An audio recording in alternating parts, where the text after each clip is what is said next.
Всем привет, друзья, с вами Аледжо, и сегодня мы посмотрим онлайн-поединки замечательного топ-игрока Сулаймона, который на текущий момент занимает 582 место, лучший сезон у него топ-1000, и играет наш герой быстрой декой со стенобоями и бочкой со скелетиками за 3,3 эликсира. Итак, давайте начнем с концовки поединка против гончей. Соперник жестко атакует, лава, шарик, эволюция дракончика. И по сути у нашего героя только один вариант — скинуть на все это дело ракету. Ракета нас спасает, стенобои добегают, ну и чтобы законтрить дракончика, мы скидываем такую грамотную бочку со скелетиками. Просто идеальная защита от Сулаймона. Хотя у нашего героя очень мало карт против воздуха, да и вообще защита в этой колоде достаточно такое слабое место. Самый главный смысл этой деки — просто заспамить соперника. У нас жирных юнитов фактически нет, только разбойники, у нас нет никаких зданий, просто надо бесконечно пушить и спамить. Итак, стенобои доходят, есть 1100 хп. Соперник уже перешел на другую вышку, там еще наваливает у нас призрак, закидывается бочка со скелетиками. Ну вот, Сулаймон не забывает защищаться, но и одновременно все время атакует. Он постоянно напрягает соперника, не дает ему полноценную атаку провести. Нужна нам еще одна классная ракета, вот она ракета, просто в тайминг. И щенков накрываем. Ой-ой-ой. Правда, по правой стороне, как провалился Сулаймон. Все внимание сейчас было на левом фланге, а по правой стороне я даже не понял, кто там навалил. Но есть шансы у нашего героя. Нужно сейчас соперника заспамить. Ой-ой-ой, соперник откровенно поплыл, и мы можем его просто добить ракетой. Вот это поединок. Реально классное начало. Ну и, к счастью, Сулаймон здесь одерживает победу. Друзья, если вам нужен пас-рояль, новый герой Темный Принц или герой Вышибала, я вам хочу порекомендовать одну крутую штуку. Есть сервис Hornybox, где цены на донат Clash Royale реально ниже, чем в официальном магазине. Никаких скрытых комиссий, все прозрачно и без переплат. Пополнение Steam там тоже по самым вкусным ценам. Процесс происходит 2 клика, заказ улетает моментально. Все просто и надежно. Там можно закупиться не только для Clash Royale, но и для Brawl Stars, Clash of Clans и многих других крутых игр по тем же выгодным условиям. Ссылки на Hornybox находятся в описании под видео. Переходите. Итак, давайте вкратце поговорим про эту колоду, потому что она мне очень сильно понравилась, но в то же время она достаточно сложная в освоении. Да, с тем, чтобы заспамить соперника, вряд ли у кого-то возникнут проблемы, но в то же время у нас очень слабая, очень хрупкая оборона. И мы гарантированно будем пропускать урон, и поэтому нужно идти на всевозможные размены, нужно пытаться соперника просто переспамить. И самое главное в этой деке правильно контролировать эликсир, потому что можно увлечься бесконечными атаками, просесть буквально на пару капель, и все, соперник нас просто уничтожит. Я сам играл с этой декой, и у меня всегда была такая проблемка, что я постоянно закидывал стенобоев, бочки со скелетиками, и чуть-чуть там проседал по эликсиру, и все, соперник просто выносил в одну калитку. Но здесь соперник у нас пока что играет очень пассивно, пропускает много урона, он хочет накопить эликсир. Он поставил сборщик, естественно, у нас есть ракета, мы бы могли скинуть эту ракету на сборщик, но пока что Сулаймон решил ракету приберечь. Он пушит соперника и без ракеты. Смотрите, какой проходит бешеный урон. У соперника, скорее всего, будут там 3 мушкетера. Проходит урон и по левой стороне, и по правой. Еще и стенобои побежали. Но пока что это, честно говоря, избиение в одну калитку. Но соперник решил не рыпаться, просто накопить эликсирчик. Сейчас очень опасный момент, но эволюция колдуна плюс ледяной голем все-таки соперника спасает. Ну, удержал он 2 вышки, но какой ценой? И сейчас он потихоньку начинает переходить в атаку. Да, он уже накопил эликсир, скорее всего, там преимущество есть по элику. И уже у Сулаймона начинаются первые проблемки. Смотрите, колдунчик так наваливает. Сейчас популярна эволюция колдуна стала. Хотя я предпочитаю именно героя колдуна. Побежали стенобои. Тут смотрите, какой смешной сборщик эликсира ставится. Я думал, что это минус вышка, а тут такой сборщик эликсира. Самый любимый эмодзи Сулаймона. Не знаю, почему он так любит этот эмодзи с Гоблинштейном, но он в каждом поединке вот по 5 раз показывает. Так, соперник выстоял и начинает жестко пушить. Но тут ракетка, ребята, классная ракета, но не попали, к сожалению, по колдуну. И там последняя карта 3 мушкетера будет. Пора их уже выпускать. Пора выпускать. Чудом держится Сулаймон. И вот они, 3 мушкетера пошли. Что сейчас будет? Ой-ой-ой. Кстати, ракеты, по-моему, не хватает. 670 хп мы ракетой точно не добьем. И по 2 флангам одновременно. Соперник пошел в атаку. И посмотрим, насколько у нас все-таки хорошая защита. Вот смотрите. Доходит таран. Таран просто безбожно наваливает. Но мы держимся, там уже побежал темный принц, надо как-то темного принца, ой, хороший кайт, классно кайтит сейчас темного принца у нас Сулаймон за счет стенобоев. Смотрите, вроде бы крохи остались, 670 хп, 785 хп, но как все это дело добить, мы можем проиграть, эволюция колдуна. Таран, может все это ракетой накрыть? Нет, ракету сейчас не тратит у нас Сулаймон, он закидывает стенобоев, сопернику нельзя этих стенобоев пропускать. И все-таки 2 стенобоя, блин, доходят. Вот это да. Все-таки соперник эволюцию стенобоев законтрить не смог. И это победа, ребята. Да, это победа. Ну, классный поединок. Итак, друзья, врываемся мы в следующий бой, и тут очевидно, что мы будем играть против Спарки. Соперник ничего не скрывает, и на знамени у него Спарки, сразу он выпустил свою машину. Ну, естественно, Сулаймон все это дело накрыл ракеты. В принципе, Спарки мы не боимся, мы боимся танка, который идет сейчас прямо на нас. В данном случае это гигант-герой, и я ума даже не могу приложить, как сейчас Сулаймон будет защищаться. Очевидно, что разбойники его не спасут, он сам это понимает, пишет хорошая игра. Ну, сейчас будет просто жопа, извините за выражение. Гигант-герой, мини-пека, темный принц, ярость. Ну и в лучшем случае полвышки мы потеряем, а в худшем, наверное, всю. Но нет, все-таки Сулаймон пытается здесь защититься, ну и потерял он полвышки. То есть вы понимаете, что с этой колоды, вот против таких вот наглых танков у нас вообще нету шансов. Надо идти только в размены. Ну и даже в этом матчапе, мне кажется, никакие размены Сулаймону не спасут. Да, сейчас мы сравнялись, даже вышли немножко вперед, но опять же, темный принц плюс миньоны. И чем все это дело контрить? Надо еще прокрутиться до разбойников, еле-еле это успевает сделать Сулаймон, еле-еле там 330 хп остается, но, честно говоря, поединок, мне кажется, просто без шансов. Ну, посмотрим. Закидывается стенобои. Так, дошел всего лишь один стенобой, к сожалению. Вот если бы сейчас второй стенобой дошел, это могло бы нам помочь. Но это еще не начался двойной эликсир. Как мы будем сейчас на двойном элике защищаться, когда на нас бесконечно эти принцы побегут? Ну это реально мега жесткая атака у соперника. Темный принц, мини-пека, Спарки. Там еще обычного принца не хватает, тогда вообще был бы просто разгром. Ну что, идет гигант в атаку, вот так вот наглую. Еще и бабушка подкидывается. Бабушка наколдует сейчас парочку кабанов. Ну, скорее всего, сейчас мы должны терять эту вышку. Хотя Сулаймон держится, ребята. Закидывается бочка со скелетиками. Дратист сейчас классно лупит по Спарке. Но что-то перефокусировался Дратист. Ну и все-таки вышку мы почти добиваем. 223 хп. Ладно, живем, ребята. Шансы еще есть. Нам нужна ракета всего лишь добить 223 хп. Но ракета вынуждена полетела в защиту на гиганта. Сейчас миньоны, блин, миньоны вышку добивают. Ой-ой-ой. Вот это неприятно. Если бы мы сейчас защитились, удержали вышку, были бы какие-то шансы на победу у Сулаймона. А так, ну надо ему ракету скидывать. Соперник не даст добить эти 223 хп. Он не даст добить ни стенобоями, ничем. А нам еще и защищаться надо. Вот это дилемма. Вот я ненавижу такие моменты, когда нам надо добить ракетой 200 хп, а на нас бешеная толпа идет. И что тут делать? А просто проигрывать, ребята. Но, к сожалению, без шансов.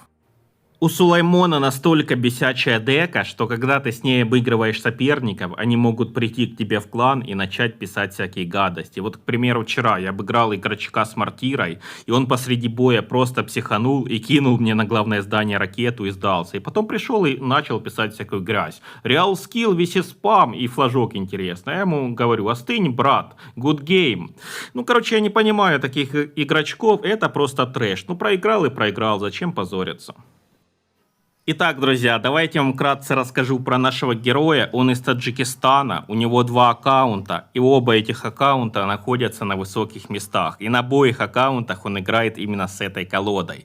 Лучший сезон топ-900, на данный момент наш герой находится примерно на 500 месте в мире, и мне кажется, что в этом сезоне у него есть все шансы установить свой новый рекорд. Конечно, супер-пупер топ-игроком Сулаймона нельзя назвать, потому что в топ-200 он никогда не финишировал, но я вижу у него просто огромный потенциал. Мне нравится его уровень игры, и даже хочется сказать, что Сулаймон — это новый гений быстрых колод. Когда-то я так окрестил Мухаммеда Лайта, когда он еще был никому неизвестный. Ну и вы видите, кем по итогу у нас стал Мухаммед Лайт. Сейчас с ним какой-то громкий скандал, но я не хочу вдаваться в подробности, вы сами можете все это знать. Но мы давайте смотреть следующий поединок. И здесь нам снова попадается бридж спам. Сегодня мы уже один бридж спам обыграли, но здесь немножко такая другая вариация с королевой лучниц. Снова соперник поставил сборщик, снова мы этот сборщик игнорируем, и снова у нас очень большие проблемки в защите. Смотрите, как грамотно поставил сейчас Сулеймон Дратиста. Дратист задефал две стороны, подкидывается бандитка, и бандитка, к сожалению, врывается. Но вот вы видите, какой у нас минус. То есть, смотрите, бандитку нам очень сложно контрить, потому что если нет в цикле разбойников или гоблинов, то бандитку фактически не остановить. Призрак там не поможет, Дратист не поможет, и бандитка гарантированно доходит до вышки. Самый главный минус для нас это то, что мы позволили сопернику поставить сборщик и никак этому не противодействовали. Но, конечно, было скидывать ракету на эти сборщики, это тоже такое себе решение, это очень опасно. Вот еще один сборщик ставит наш оппонент, у него уже два сборщика стоит. Ну и Соломон все-таки не скидывает ракеты. Я не знаю, я бы скинул ракету на его месте. По крайней мере, по левой стороне, там 2400, там бы оставалось где-то 1900. Ну, не знаю, Сулеймон решил, что ракета ему в защите пригодится. Хотя тут, кстати, 3 мушкетеров нет. Вот в прошлый раз мы играли против бридж спама с 3 мушкетерами. Здесь бридж спам с королевой. Сейчас тоже такая вариация стала очень популярная. Королева невероятно бесячая сейчас. Пропускаем и призрака, смотрите, опять нехватка у нас карт, чтобы законтрить призрака.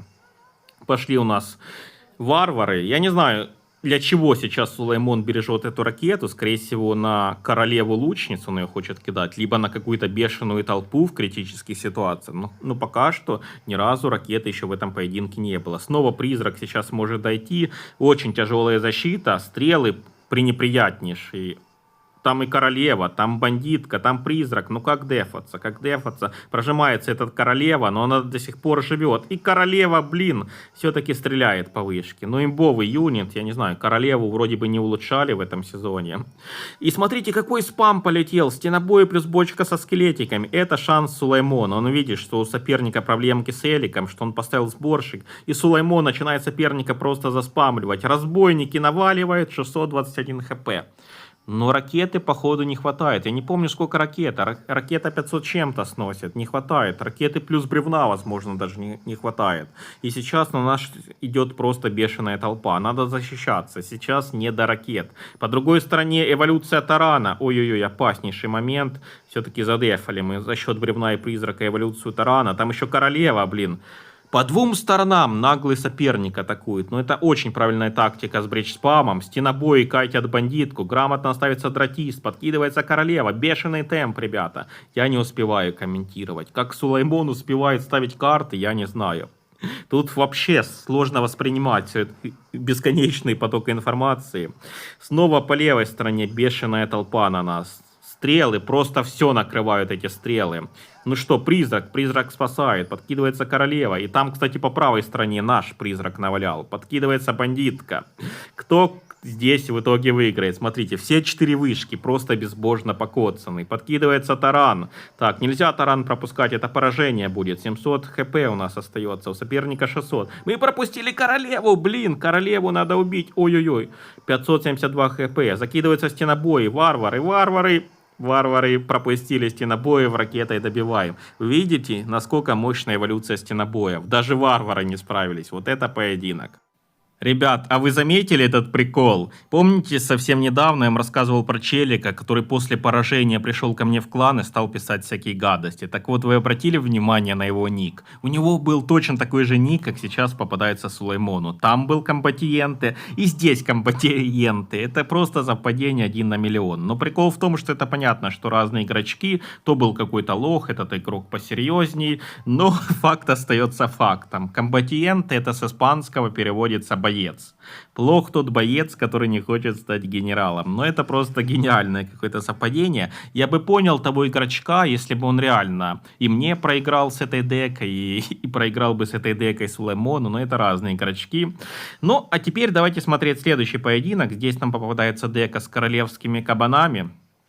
Будет интересно, новый тип колод. И очень любит, кстати, Сулеймон сделать такую комбинацию, что летит бочка со скелетиками, танкует, а сзади дратист. Вот это реально мега имбовая комбинация. Если будете играть именно с этой декой, вот делайте такую комбинацию. Бочка со скелетиками, а сзади дратист. Это реально очень сложно контрить.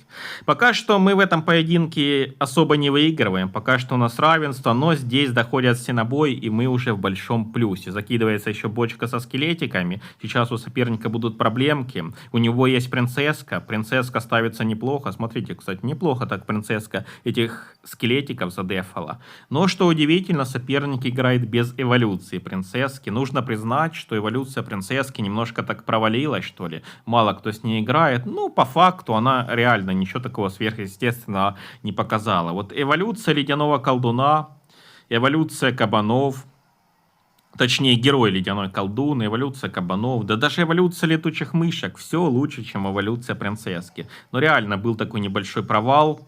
Карта не прижилась. Так, полетели на нас кабанчики летающие. Вот сейчас у нас будут проблемки. Сплит летающих кабанов. Но, кстати, Сулеймон на летающих кабанов может скинуть ракету, если они полетят все по одному флангу. Интересная дека у соперника. Немножко такая нестандартная. Походу, это не мета-колода. Это что-то такое авторское у соперника. Комбатиенты. Блин, я теперь этот ник буду бояться. Не знаю, реально меня тот челик напряг. Все, комбатиент, я аж переваривать теперь не могу этот ник. Так, нанесли мы оппоненту урон по двум флангам. Сейчас еще принцесску убьем. Закидываем бочку со скелетиками. Он закидывает свою мини-пеку.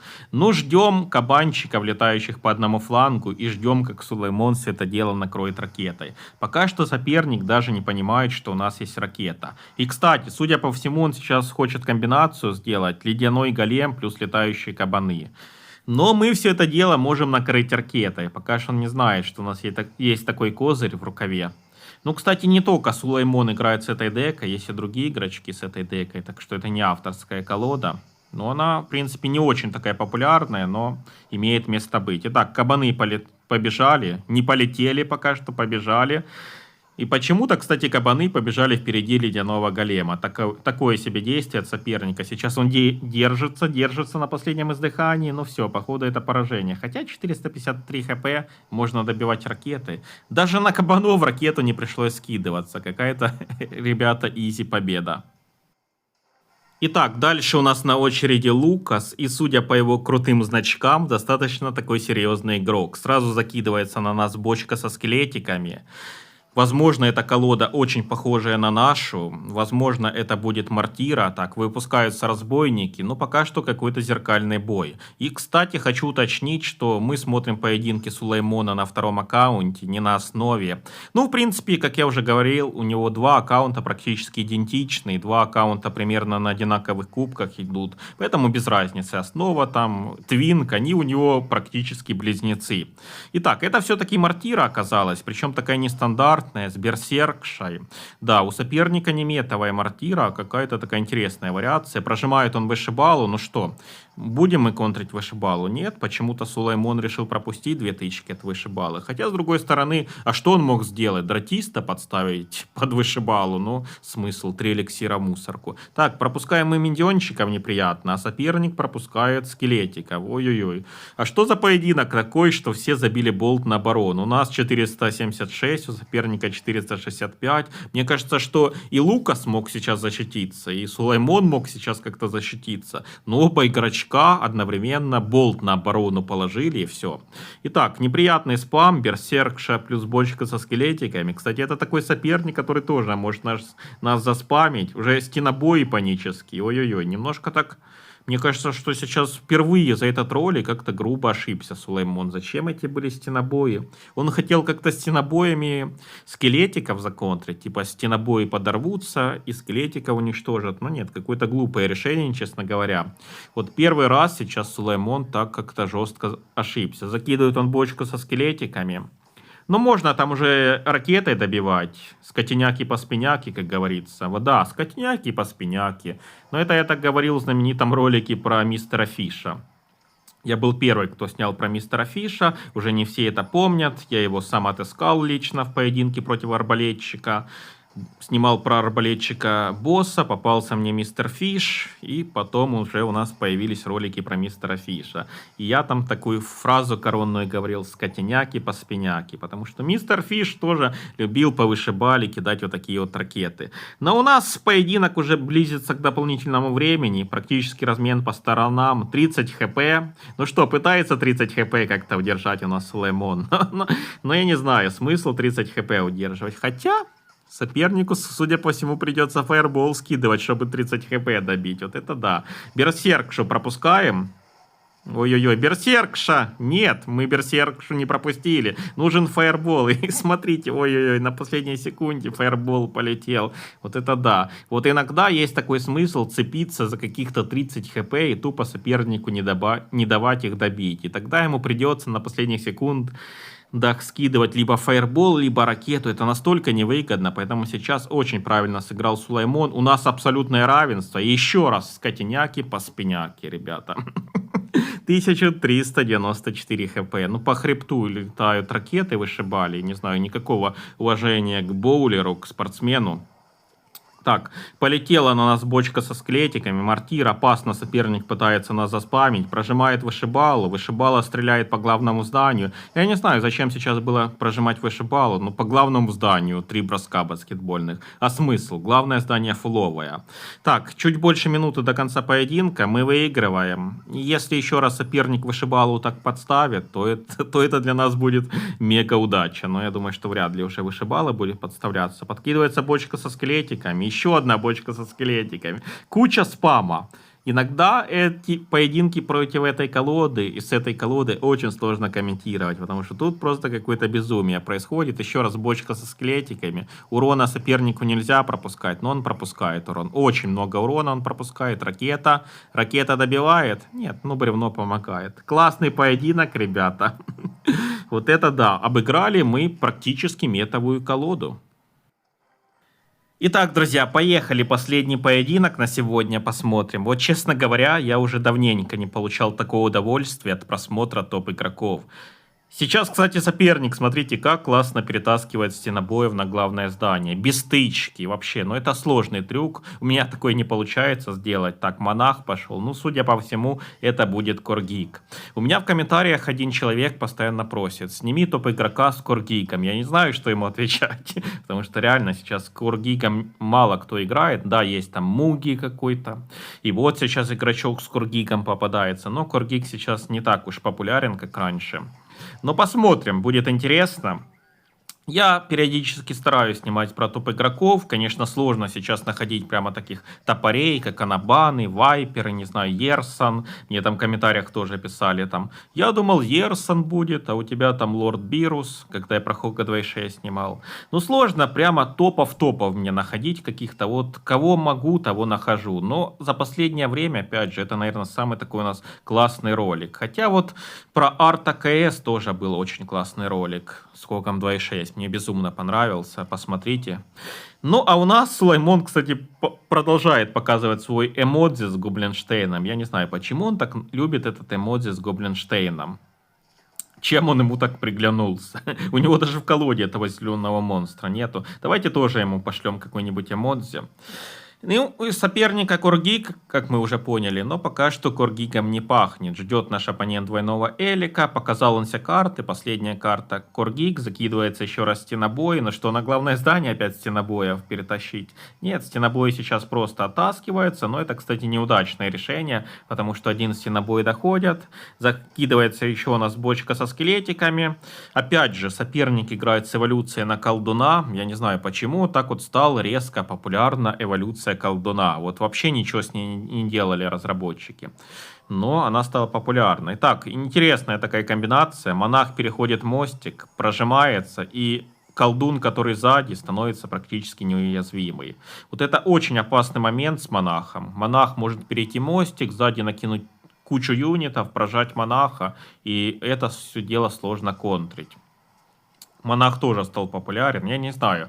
Бывают такие вот моменты в последнее время, что карту не улучшали, но она становится резко популярна. Я уже не первый сезон такой замечаю, то Золотой рыцарь Басков стал популярен. Сейчас стала популярна эволюция колдуна без причины, хотя несколько сезонов назад с ней никто не играл. Ну и пока что ни разу соперник еще не выпустил своего Коргига. Странно, странно, уже дополнительное время пошло.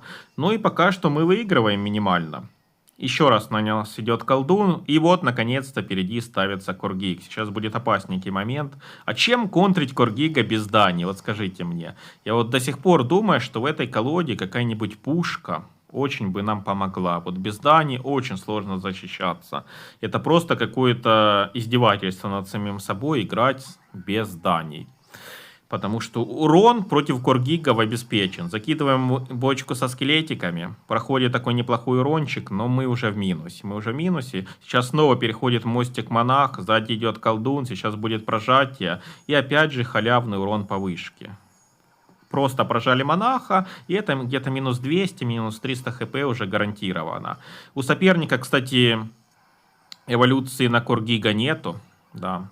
Раньше многие брали именно эволюцию на Коргига, но у него там обычная версия. Закидываем из стенобоев, стенобои не доходит. Ну, сложный поединок, и, честно говоря, шансов у нас мало. Нужно сейчас контрить этих разбойников, нужно контрить монаха. Грамотно ставится колдун, один разбойник дошел, но урона очень мало, ребятки. Вот еще раз Коргиг, и, судя по всему, сейчас опять пройдет урон. Ну, как защищаться? Ой-ой-ой, фаербол неудачный. Хотел какой-то предикт соперник сделать, что ли, но фаербол очень неудачный. 919 хп, последние шансы у нашего героя. Но там стоит у нас клетка, грамотно играет соперник. Ну, судя по всему, шансов нет. Еще раз бочка со скелетиками, уже ва-банк пошел Сулейман, закидывает все подряд по одной стороне. Ну что, урон пройдет? Нет урона, толком никакого урона. 2400 хп остается. И все, друзья, кино не будет, электричество кончилось. Вот это облом.